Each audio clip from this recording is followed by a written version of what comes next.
నేనైతే first time లిచ్చి ఫ్రూట్ని try చేశాను అనమాట.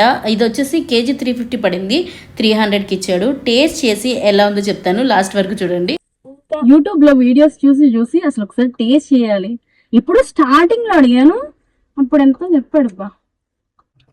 నేను తీసుకోలేదు, తర్వాత యూట్యూబ్ లో అది బాగా ఫేమస్ అయిపోయేసరికి ఒకసారి టేస్ట్ చేద్దాం అనుకుని నాకు కనిపించదు.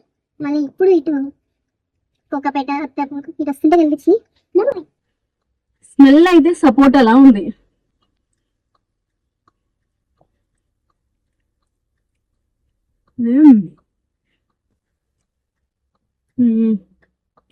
ఒకటి తాటి ముంజలా ఉంది, ఇంకొకటి ఏమో తింటూ ఉండగా చిలగడ దుంప ఉంటుంది కదా, ఆ ఫ్లేవర్ తగులుతుంది. మరి ఎక్స్పెక్ట్ చేసినంత ఏం లేదు. ఓకే, బాగుంది, కానీ హెల్త్కి చాలా మంచిదంట. సీజన్ వచ్చినప్పుడు కంపల్సరీ కొన్నైనా తినాలి.